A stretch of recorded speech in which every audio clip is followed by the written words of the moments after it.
Et si je vous disais qu'il y avait un plan secret et soigneusement orchestré pour détruire l'Église adventiste du septième jour? Un plan qui n'est pas révélé dans les batailles visibles ou la persécution directe, mais dans une guerre silencieuse, s'est battu dans les coulisses de l'histoire spirituelle. Un plan subtil qui ne se présente pas à la violence, mais avec des influences stratégiques, des alliances déguisées et des concessions masquées telles que le progrès. Vous êtes-vous déjà arrêté pour penser que la plus grande menace pour l'Église adventiste ne vient pas de l'extérieur, mais de l'intérieur, et que, sans s'en rendre compte, l'Église elle-même peut-elle être façonnée par des forces qui cherchent à corrompre sa mission, diluer ses doctrines et affaiblir sa voix prophétique? Dans cette vidéo, nous révélerons 7 objectifs secrets de Rome qui sont méticuleusement mis en œuvre pour saper l'essence et le but de l'Église adventiste. Des objectifs qui, bien que non écrits dans aucun document officiel, se manifestent clairement dans le comportement de nombreuses structures à l'intérieur et à l'extérieur de l'Église. Si ces plans ne sont pas reconnus et confrontés au discernement, ils peuvent compromettre la mission divine confiée à l'Église adventiste pour les derniers jours. Saviez-vous que les vrais défis de l'Église adventiste ne sont pas seulement des politiciens, mais spirituels? Le siège ne vient pas de l'imposition externe, mais de l'infiltration subtile et progressive d'idées et de pratiques qui menacent de déformer le véritable évangile. Et si vous ne savez pas où chercher, qui semblait autrefois être une forteresse solide, peut être détruite de pierre par la pierre, sans que personne ne le remarque. Mais voici ce que vous devez savoir. Le dernier objectif secret que nous révélerons est le plus dévastateur de tous. Non seulement il menace l'Église, mais met en danger sa propre mission et son identité prophétique. Et le pire, c'est que si vous restez jusqu'à la fin de cette vidéo, vous vous rendrez compte à quel point il est vraiment surprenant et alarmant. Ce que vous entendrez peut pour toujours changer la façon dont vous voyez la lutte spirituelle ces jours-ci. Restez avec nous jusqu'au bout et préparez-vous à être profondément affecté. Objectif 1. La diminution du rôle prophétique d'Ellen White.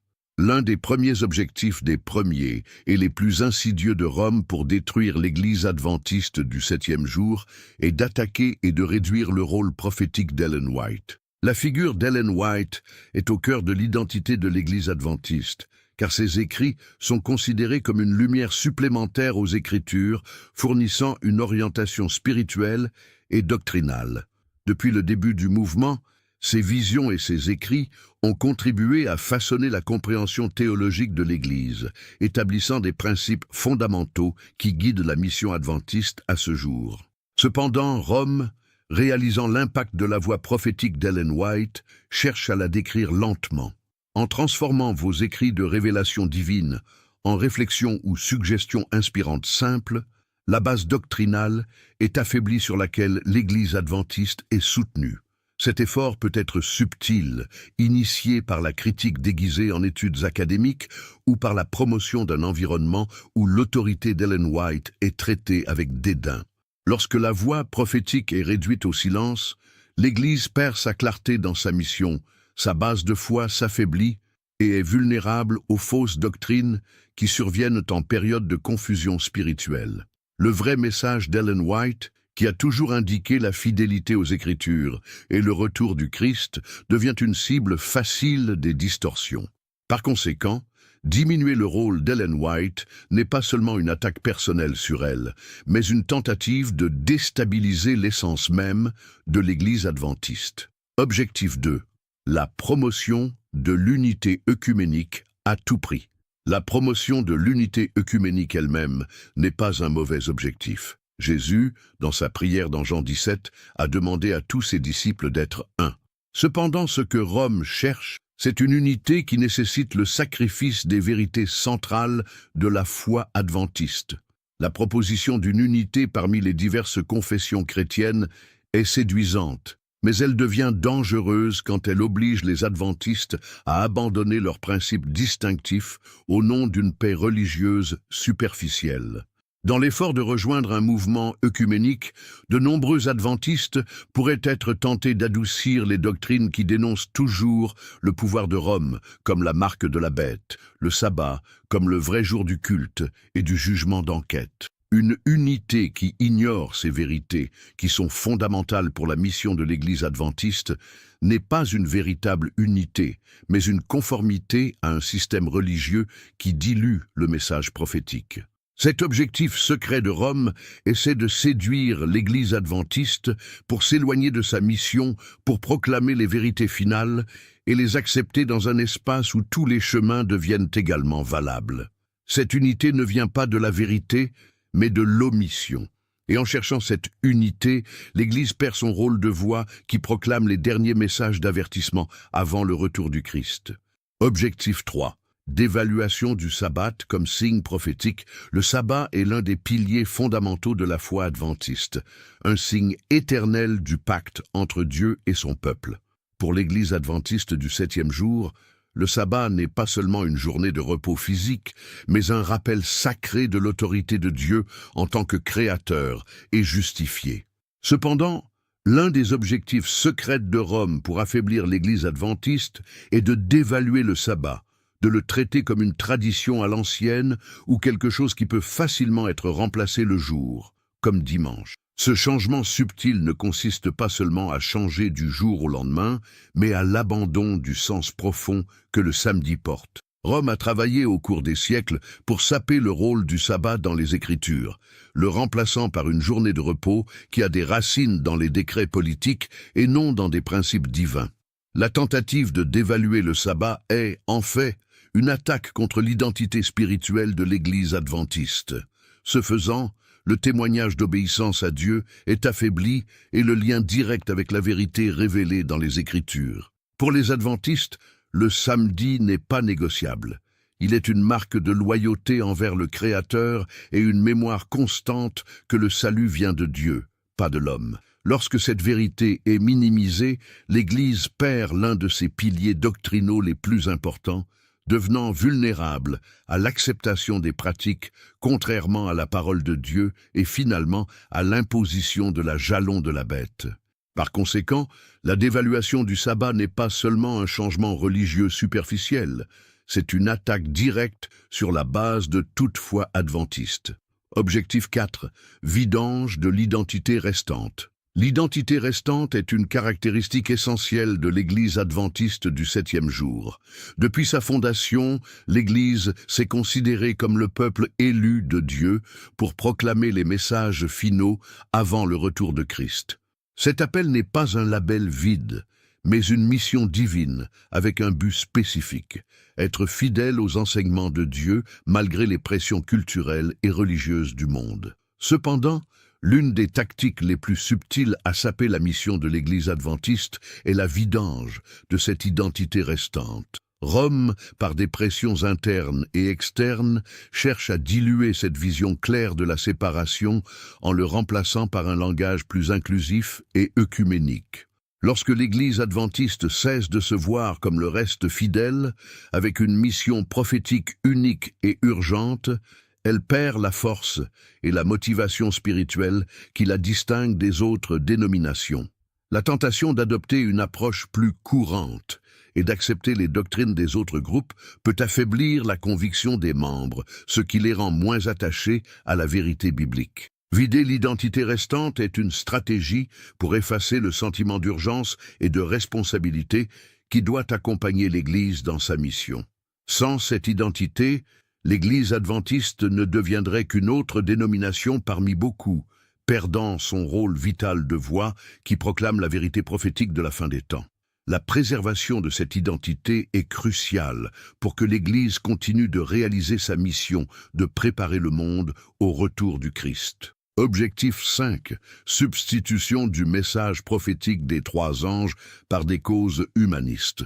Le message des 3 anges, décrit dans Apocalypse 14, est au cœur de la mission de l'Église adventiste du 7e jour. Ce message prophétique annonce non seulement la fin des temps, mais dénonce également le système religieux qui déviation du monde du vrai culte à Dieu.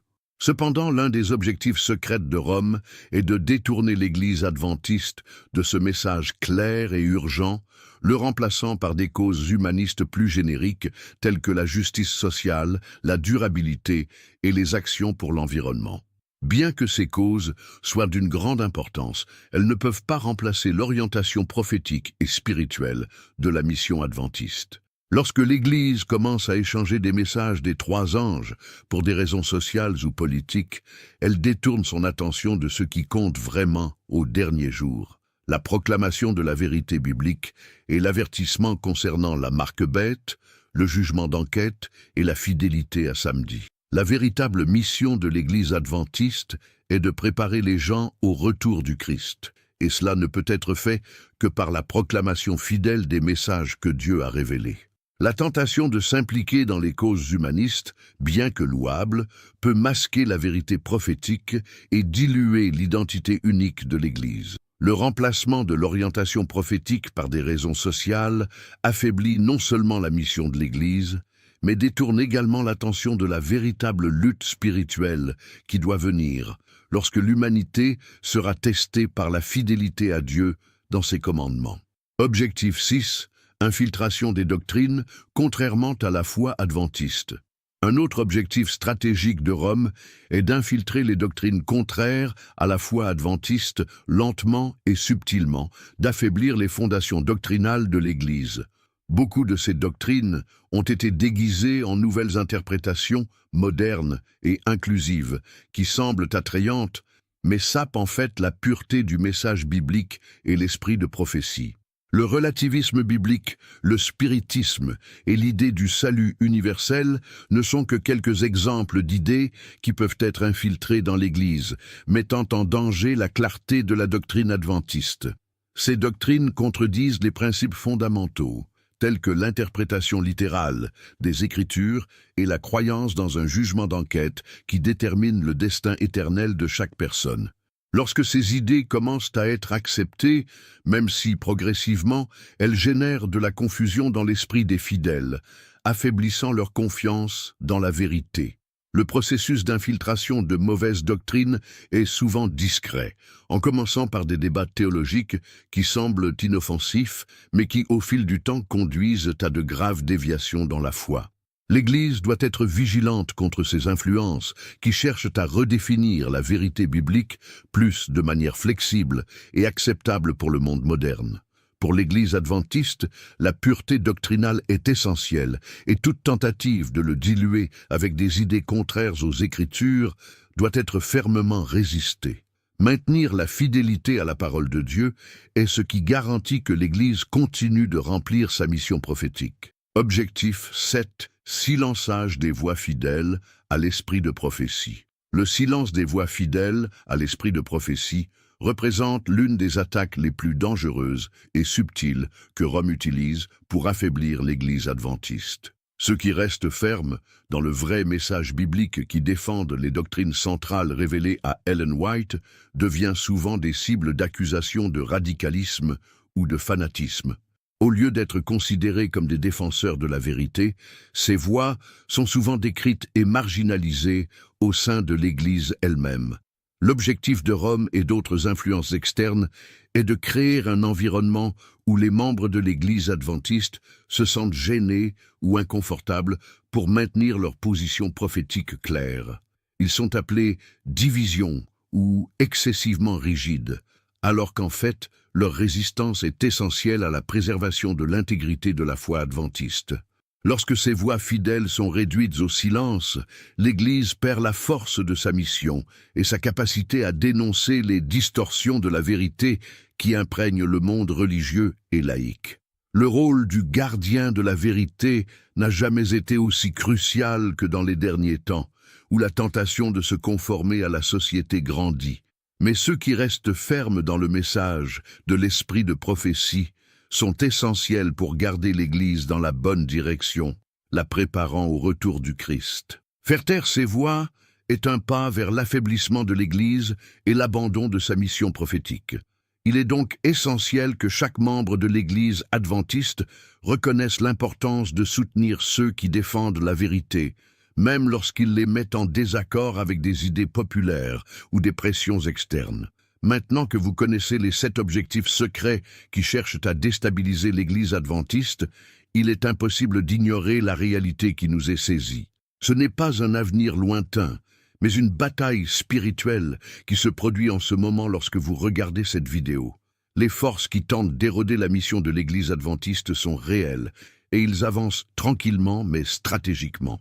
La vraie question n'est plus « qu'est-ce qui se fait contre l'Église ?» mais que ferez-vous pour protéger la vérité que nous avons encore? C'est un appel à tous ceux qui croient encore que la vérité de Dieu doit être proclamée avec courage et clarté. L'Église adventiste du 7e jour a un rôle unique et prophétique ces derniers jours, un rôle qui ne peut pas être compromis par des influences externes ou internes. La mission de proclamer la vérité du retour imminent du Christ, la vérité du jugement d'investigation, la vérité du sabbat comme le vrai jour de repos, n'est pas seulement une mission d'hier, c'est plus nécessaire que jamais. Mais la lutte n'est pas seulement spirituelle, elle est aussi personnelle. Chacun de nous a une responsabilité. Êtes-vous prêt à rester fermé même lorsque vous êtes le plus dévié? Êtes-vous prêt à être un gardien de la vérité pour protéger l'héritage que Ellen White et d'autres pionniers nous ont laissé? La bataille contre les 7 objectifs secrets de Rome n'est pas résolue en un seul moment, c'est un effort continu.